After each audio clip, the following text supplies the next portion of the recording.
अर्हन्तो भगवन्न इन्द्रमहिता सेदश्च सेदे स्थिता आचार्य जिन शासनोन्नतिकर पूज्या उपाध्यायका श्री सिद्धांत सुपाठका मुनिवर रत्नत्रयाराधका पंचैते परमेष्टिनं प्रतिदिनं कुर्वन्तु वो मंगलम्। जगत एवं जीव योनियों के ज्ञाता, जगत को आनंद प्रदान करने वाले, जगत के नाथ, जगत बंधु, जगत पितामह, पुरुषादानीय 23 में तीर्थंकर भगवान सहस्रपणा पार्श्वनाथ स्वामी को कोटि कोटि वंदन करते हैं। शास्त्र कहते हैं कि शब्दों की बहुत बड़ी महिमा है। आजकल आप लोग मोबाइल उठाते हो, यहाँ से आप फोन लगाते हो तो यूएस अमेरिका में उसी समय उस आवाज को पकड़ लेते हैं मोबाइल नाम के माध्यम के द्वारा। ये माध्यम है इसलिए वो आवाज को पकड़ता है। अगर वो माध्यम नहीं भी होता तो आवाज प्रयाण करता ही रहता है, ब्रह्मांड में जाके लीन होता है। आवाज की शक्ति असीम है। मैंने अनेकों सालों तक हिमाचल पर्वत के कंदराओं में, गुफाओं में रह के, हमारे गुरुदेव से जब हम दीक्षित और शिक्षित हुए थे, गुरुदेव की कृपा से शब्दों को कुंडलिनी विद्या के द्वारा शरीर से बाहर निकालकर सामने वालों को मंत्र के रूप में देने की पद्धति मैंने सीखी। पूरे विश्व के सभी केंद्रों में 50-50 हजार लोगों के बीच में मैंने अनेक मांगलिक किए हैं। ये मांगलिक मंत्रों का श्रवण मात्र नहीं है, शक्ति एवं ऊर्जा को दूसरे लोगों के अंदर स्थापित करने की बहुत बड़ी विद्या है। अग्रवाल परिवार के व्यक्ति व्हील चेयर में आए थे मांगलिक सुनने के लिए, जो 20 साल से अपाहिज थे, जिनके पैर नहीं चल सकते थे। मांगलिक खत्म होते ही स्वयं उठ के खड़े हुए और 20 साल के बाद वो चलने लगे, कृष्णगिरी आए। मेरा ये शक्ति प्रदान विद्या का ज़्यादातर हम कोशिश रखते हैं कि 1 हो, 1000 हो, 10,000 हो, 50,000 हो। शक्ति प्रदान विद्या के क्रिया में एक ही बार जोर लगाना पड़ता है, जितने हैं पूरे लाभ ले लेते हैं।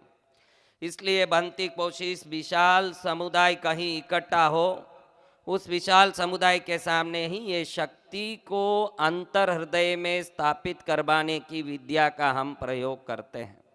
इसमें प्रणव बीज ओमकार, वाग बीज ऐमकार, माया बीज ह्रीमकार, वृद्धिकारी श्रीमकार, आकर्षणकारी क्लीमकार और शक्तिदायक अनेक बीजों का उपयोग होता है, जो आपके शरीर में, मैं जो हमारे शरीर से निकलने वाली कुंडलिनी ऊर्जा को आवाज के माध्यम से आपके शरीर तक पहुंचा के शरीर में स्थापित करता हूं, तो आदि व्याधि उपाधियों का नाश होता है और आत्मज्ञान का प्रकाश फुटन होता है।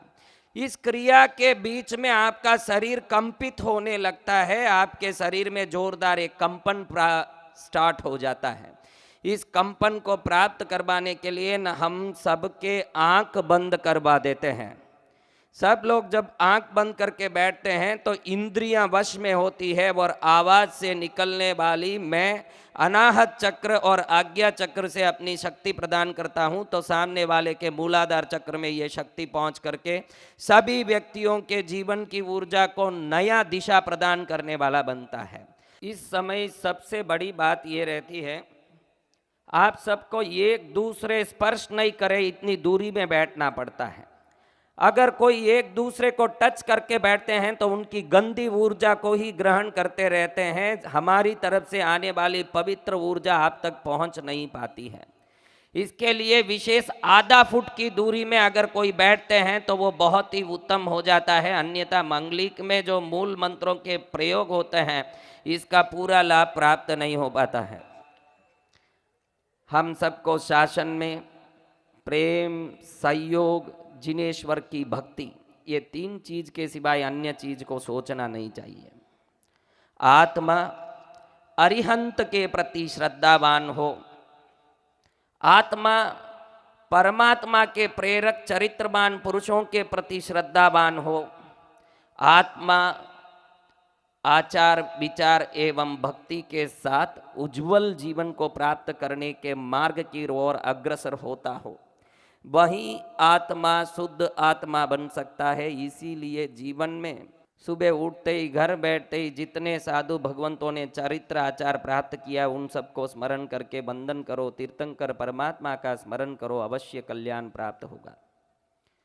आपको मैं क्या करने वाला हूँ ये थोड़ा सुन के फिर मांगलिक चालू करूँगा, क्योंकि ये मांगलिक आप सोचते हो कि मैं कोई चत्तारी मंगलम का पाठ करूँगा।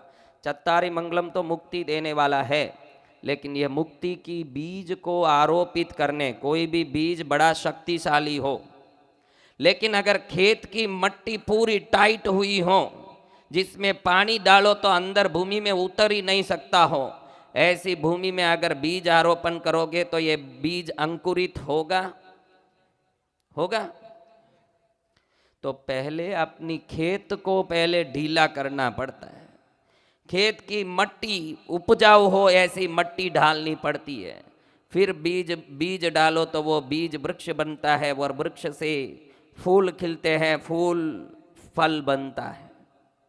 वैसे जब तक हमारी आत्म शक्ति जागृत नहीं होती तब तक आपके जीवन में अनंत प्रकार के कार्य करने की शक्ति नहीं आती। कोई लोग बहुत अच्छे गीत गाते हैं, आपने देखे होंगे, जिन्होंने ट्रेनिंग नहीं लिया लेकिन बचपन से ही अच्छा कंठ होता है। ऐसे लोग हैं या नहीं है?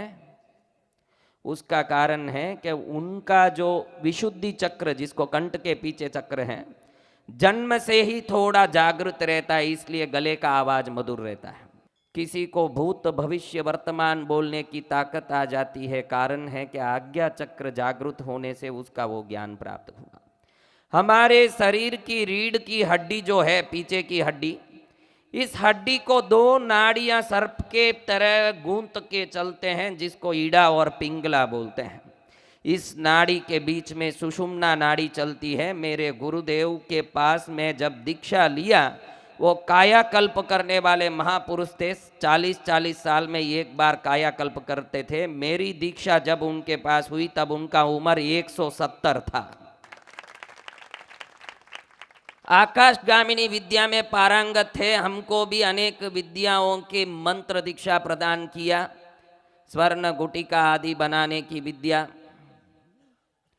आकाशगामिनी महाविद्या, रूपांतरण विद्या, परकाया प्रवेश विद्या आदि सर्व विद्याओं से सिद्ध हमारे गुरुदेव हिमाचल पर्वत के कंदराओं में बड़े साधक पुरुष के रूप में विख्यात थे और किसी से मिलने वाले धनियों में नहीं थे। उनकी कृपा, उनका ही आशीर्वाद, हमने उनसे कुंडलिनी को जागृत करके मूलाधार मणिपुर की ओर ले जाके हमारे विशुद्धि के द्वारा सामने वाले के हृदय में पहुंचाने की शक्ति को प्राप्त किया अभ्यास के द्वारा। इस मांगलिक में जो शब्द निकलता है ये सामने वाले के शरीर के हृदय में पहुंचता है, और जैसे ही पहुंचते ही हृदय चक्र को जागृत करके मन, वचन और काया तीनों की शुद्धि कराने का, यानी खेत को शुद्ध कराने का काम करता है। मट्टी को ढीला करके शुद्ध मट्टी डालने का काम करता है। बाद में कोई भी बीज आरोपित करोगे तो अवश्य वो बीज अंकुरित होगा। बगैर ये क्रिया बीज अंकुरित नहीं होता, क्योंकि सिद्ध विद्याओं का पाठ पठन भले ही हो जाए, लेकिन शक्ति आपके हृदय में पवित्रवान नहीं बने जब तक आपका हृदय, क्योंकि कितने लोग मंदिर जाते हैं, रोज जाते हो कि नहीं? मेरे दादा ने पूजा किया, मेरे बाप ने किया, इसलिए मुझे भी करना है। घर आते ही संसार के याद ही व्याप्त होते हैं। मंदिर में भी घर का याद आवे ऐसे हो 100 के 100 जन भी हैं। घर जाने के बाद भी मंदिर ही मंदिर याद आवे ऐसे कितने जन हैं? क्योंकि हमारे हृदय में संसार के परमाणु व्याप्त हुए हैं, वो ही याद आता है। कोई मंदिर जाके पूजा करके वापस आता हो, रास्ते में कोई बोलता हो कि भाई मैं देरासर जा रहा हूं, तू साथ चल, ये पहले ही पूजा कर लिया है, अब वो बोलता है कि तू साथ चल, तो ये क्या बोलेगा? जोर से बोलो। बराबर नहीं बोलोगे तो पाव मंगलिक दे दूंगा। क्या बोलोगे? કોઈ દેરાસર જાવીને આવ્યું છે અને રસ્તામાં તમને મળે છે અને તમે દેરાસર જવા માટે તૈયાર છો, હાથમાં પૂજાની પેટી છે અને એ કહે છે તમને કે ચાલો મારે સાથે, મને તમે દેરાસર ચાલો, એ તો તમે શું કહેશો? એમ? અને તમે સવારના ચાય કાફી નાસ્તો કરીને નીકળ્યા ઘરથી કંઈ બજાર જવા માટે, રસ્તામાં તમારો મિત્ર મળી ગયો અને કહે કે આજ મારો બર્થડે છે, તમને પાર્ટી આપવું છે, ચાલો મારે સાથે હોટલ, તો શું કહેશો? શું વ્યાપ છે તમારે અંદર, તમે જો. તમે 2 વાર ખાવી ચૂક્યા હશો તો પણ 3રી વાર તમારા ઇન્દ્રિય મના કરે નહીં. પણ આજ સુધી એવું કોઈ નથી કે 2 વાર દેરાસર ગયો હોય. એ ડ્યુટી બજાવે છે કે મારે સોગન લીધેલું છે એટલે પૂજા કરવી છે. ત્યાં જાવીને આવી ગયા એટલે તમારી ડ્યુટી, વાપસ જવાનું મન થતું નથી. ત્યાં જાવીને પણ દેરાસરમાં પાર્શનાથ સરસ છે, સહસ્ત્રપણા પાર્શનાથ, એમની પ્રતિમા ભવ્ય, હાથમાં સોનાની વાટ, એમાં કસ્તુરી મલ્યાગીરીનો ચંદન, કેસર નેપાળનું કસ્તુરી મૂકેલો મલ્યાગીરીનો ચંદન, હાથમાં સોનાની કટોરી પણ હોય, શરીરમાં ગુલાબ જલથી નાવીને જરીના વસ્ત્ર પહેરેલા પણ હોય. મન उत्तम वस्त्र છે, गुलाब जल से नाके आया, मलयागिरी का चंदन, नेपाल का केसर घोट के हाथ में सोने के बाट में लेके जरी का वस्त्र पहन के गया. सहस्त्रपणा पार्श्वनाथ पवित्र है, हाथ भी उत्तम, कटोरा भी उत्तम, चंदन भी उत्तम, वस्त्र भी उत्तम. मन कहता है कि देरासर के बाहर मुकेली चप्पल रहसे के नहीं. कहीं चप्पल तो गायब. सामने कौन खड़े हैं? कौन है सामने? मन कहाँ है? इसलिए सामने जो भी वस्तु है उसकी चिंता मत करो, मन को उस जगह पहुंचाओ जहां सामने वो वस्तु नहीं भी हो तो उसी वस्तु का ध्यान आवे. सहस्त्रपणा पार्श्वनाथ सामने होते हुए भी अगर आपका मन चप्पल में रमे तो पार्श्वनाथ का रहा हुआ सार्थक नहीं है. अगर सामने पार्श्वनाथ नहीं भी हो लेकिन मन पार्श्वनाथ पर जाता हो, ये श्रेष्ठ आराधना है. मेरा मंगलिक वही करवाएगा आपको. आप देखेंगे कि आपका मन रुक गया है, ये अनुभव करना. अभी आपको बांधने वाला हूं, आपका मन रुक जाएगा, आपका मन भाग नहीं सकता.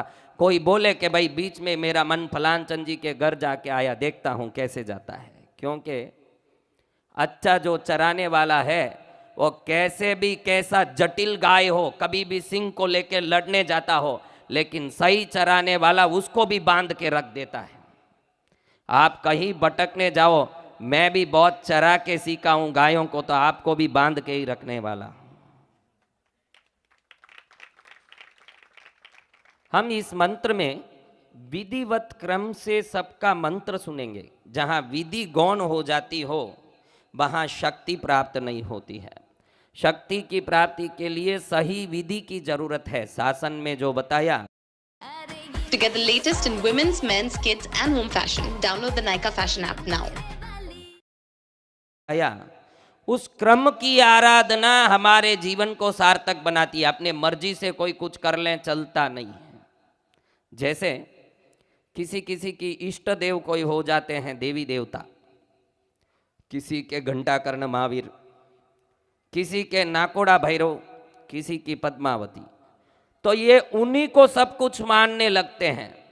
लेकिन शासन कहता है कि वो भी जिनके चरण में सेवा करते हैं, जैसे अरिहंत की आराधना ही सर्वश्रेष्ठ है. अरिहंत की उपासना को छोड़ के पीछे दूसरों में लगता है, वो विधि गौण करने के दोष का भागी बनता है. जो मिलना वो भी उसको मिलता नहीं है. इसलिए हम पहले क्षेत्रपाल को वंदन करके श्री अरिहंत पुरुषादानीय सर्वसिद्धि प्रदायक भगवान पार्श्वनाथ के कुछ विशिष्ट बीज सुनाएंगे आपको. उसके बाद ऊर्ध्व लोक में मंत्रों के अधिपति ब्रह्मदेव होते हैं. ये मंत्र जितने भी देवलोक तक जाना हो तो द्वार पर सरस्वती के पति भगवान ब्रह्मा समस्त मंत्रों को खोलने का द्वार की चाबी रखते हैं जो ब्रह्मदेव की आराधना करके धर्णेन्द्र देव की उपासना, पातालवासी नागदेव, पार्श्व यक्ष देव, भगवती पद्मावती माता भैरोटिया आदि की उपासना करेंगे। महालक्ष्मी सरस्वती का स्मरण करने के बाद आपके जीवन में चलने वाली दशाएं शुक्र, शनि, राहु, केतु, सोम, मंगल, बुध, बृहस्पति, सूर्य, शनि, चंद्र आदि समस्त ग्रहों के देवों को खींच करके उसकी शक्ति आपको प्रदान करने की कोशिश करेंगे, जिससे आपको आपकी ग्रह दशा कोई भी सताती हो तो उससे आप निवृत्त हों।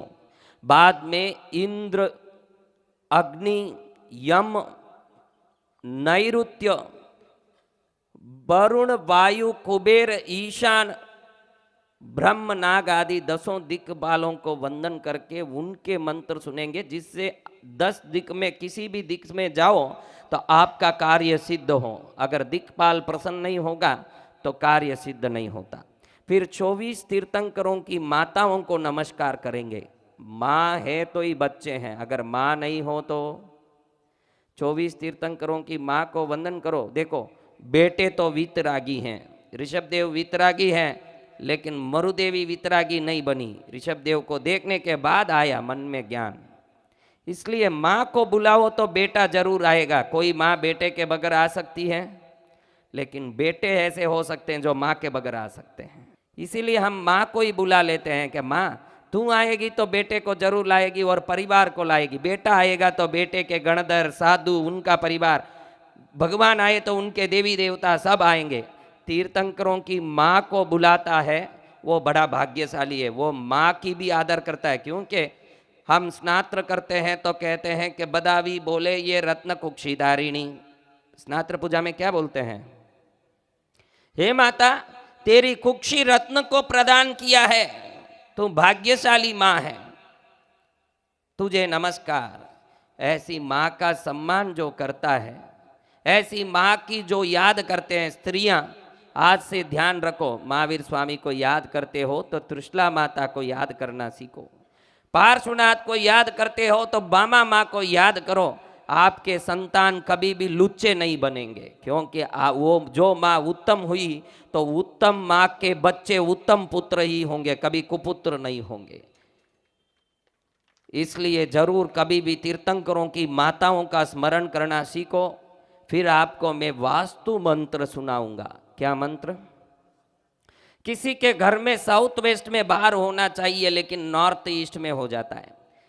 सबके सिर साउथ में होने चाहिए, दक्षिण दिशा में। सोते समय सिर कहाँ होना, ये ज्ञान ही नहीं होता है। किसी भी दिशा में सो जाते हैं। कितने ही लोग उत्तर दिशा में सोते हैं। किस दिशा में? उत्तर दिशा में सिर रख के सोने वाले बहुत हैं।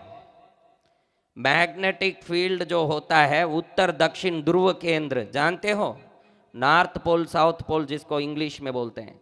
साउथ में सिर रख के सोओगे तो आपके दिमाग के जो कलाएं हैं, ब्रेन वाइब्रेशंस, इसको नॉर्थ पोल खींच नहीं सकता, क्योंकि आप साउथ पोल में स्थिर हो गए हो। अगर आप उत्तर की तरह सिर रख के सोते हो तो उत्तर ध्रुव आकर्षण का जो मैग्नेटिक फील्ड है ये आपके दिमाग के चिंतन को खींचता है। इसलिए शास्त्र कहता है कि कोई 12 साल तक लगातार अगर नॉर्थ की तरफ सिर रख के सोता है तो 12वें साल वो पागल ही मिलेगा। हर हालत में वो पागल बन जाता है। और घर में भी बहुत लोग पागल जैसे पत्नियों को मारते रहते हैं, डांटते रहते हैं, तो समझना कि किसी दिशा में उल्टा सिर रख के सोता है तो बुद्धि को रात में मैग्नेटिक फील्ड खींचने से उसकी बुद्धि विचलित होकर उल्टे उल्टे काम करता है। उसको समझाने जाओ कि अभी धूप पड़ रही है, क्या कपड़ा सुखाओ, तो वो रात में जाके अंधेरे में बरसात आवे तब कपड़ा सुखाएगा। उसकी खोपड़ी क्या हो जाती है? तो सोने की दिशा, वास्तु का ज्ञान, घर गृहस्थी व्यापारिक स्थल को कैसे रखना चाहिए ये ज्ञान अगर नहीं हो तो आप लाख होशियार होते हुए भी आपके जीवन में उन्नति नहीं होती है। बहुत लोग मेरे पास आते हैं कि मारो दीकरो एटलो होशियार अने एटलो भणेलो, सीए भणेलू छे अने एटलो होशियार आखो समाज ने पी जाए एवुं छे, पण पोतामां 40 लाख सोनो हवे नुकसान करी दीधुं। एटले पूरा बुद्धि होते हुए भी उसकी सोने की, उठने की, चलने की, घर गृहस्थी की व्यवस्था सही नहीं होने से सभी कार्यों में क्या हो जाता है? क्या होता है? सबको क्या हुआ? बाण भूल गए, सीरियस हो गए। अच्छा है, थोड़े तो भी सीरियस होना चाहिए कभी कभी। अब देखो, आपको एक बात बताता हूं। उत्तर दिशा, इंग्लिश में उत्तर को क्या बोलते हैं? पूर्व दिशा। ये दोनों जहां सम्मिलित होते हैं, इस जगह को ईशान कोण बोलते हैं। कौन सी दो दिशा? इस जगह में एक छोटी सी तिनका भी नहीं हो घर में, इसका ध्यान रखना कभी भी। इस जगह में, इस कोने में छोटा सा तिनका भी नहीं होना चाहिए, यानी भार रहित, वेटलेस होना। अगर घर में इस जगह, बहुत लोग क्या है, ईशान में स्टोर रूम रखते हैं, पूजा रूम रखते हैं, काफ़ी रखते हैं, तो वहाँ काफ़ी सामग्री इकट्ठा करते हैं। उस भार के कारण घर में अनेक प्रकार के भार उत्पन्न हो जाते हैं। सब सोचते हैं कि मेरे वास्तुशास्त्री ने यहाँ पूजा रूम बनाने का बोला, तो ईशान कोण की तरफ बहुत बड़ा पूजा कमरा बना के उसको भार युक्त करते हैं। वो देवता भी दुखी होते हैं और गृहस्थ भी। वो कोना जो है बिल्कुल खाली होना चाहिए।